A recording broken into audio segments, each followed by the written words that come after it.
ಮನೆ ಕೆಲ್ಸದೋಳಲ್ವಾ? ಹಂಗಂದ್ರು ಹಿಂಗಂದ್ರು ಒಂದೇಯ. ಸಾಕು, ಈಸೆ ಬಿಟ್ಬಿಡಿ. ಸ್ವಲ್ಪ ಹೊತ್ತು ಮಾತಾಡೋಣ, ತುಂಬಾ ಮಜಾ ಇದೆ. ಕೆಲ್ಸದೋಳೆ. ಹೇಳಿ ಅಮ್ಮೋರೆ. ಒಂದ್ ವೇಳೆ ನಾನೇ ನಿನ್ ಗಂಡನ್ನ ಹಾರಿಸ್ಕೊಂಡು ಹೋದೆ ಅಂತ ಇಟ್ಕೋ, ಆಗ್ಲೂ ಈ ಮನೆ ಯಜಮಾನ ಬಂದು ನನ್ನನ್ನ ಡಮಾರ್ ಮಾಡ್ತಾನ? ಛೇ, ಖಂಡಿತ ಇಲ್ಲ. ಯಾಕೆ ಹೇಳಿ? ನೀವು ಹಾಗೆ ಮಾಡೋರೇ ಅಲ್ಲ. ನಾನೊಂದಿನ ನಿನ್ನ ಹತ್ರ ಬಂದು ಭಿಕ್ಷೆ ಬೇಡ್ತೀನಪ್ಪ, ನಿನ್ ಗಂಡನ್ನ ನನ್ನ ಮಡ್ಲಿಗೆ ಹಾಕು ಅಂತ. ಕೆಲ್ಸದವ್ರಿಗೆ ಅಯ್ಯೋ ಪಾಪ ಜಾಸ್ತಿ ಅಂತೆ.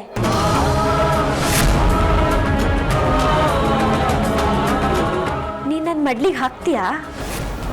ನೋಡಿ ಅಮ್ಮವ್ರೆ, ಗಂಡ ಅನ್ನೋದು ಒಂದು ವಸ್ತು ಅಲ್ಲ. ಹೊಟ್ಟೆಗಿಲ್ದಿರುವಾಗ ದಾನ ಮಾಡೋ ಸೇರು ಅಕ್ಕಿನೂ ಅಲ್ಲ. ಗಂಡ ಅನ್ನೋದು ಒಂದು ಮನಸ್ಸು, ಒಂದು ಋಣನೂ ಬಲ್ಲ. ಅದೊಂದು ಕಮಿಟ್ಮೆಂಟ್, ಅಂದರೆ ಜವಾಬ್ದಾರಿ. ಅದನ್ನು ಇನ್ನೊಬ್ರು ಕೇಳೋಕ್ಕೂ ಹೋಗಬಾರ್ದು, ಯಾರು ಕೊಡೋಕ್ಕೂ ಹೋಗಬಾರ್ದು.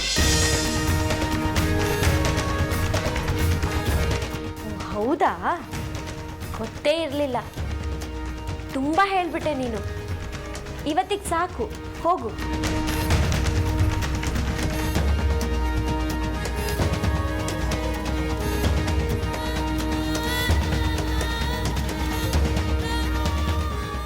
ಏನೆಲ್ಲ ತಿಳ್ಕೊಬೇಕಾಗಿತ್ತೋ ಅದನ್ನೆಲ್ಲ ಕೇಳ್ದಾಗಿತ್ತು.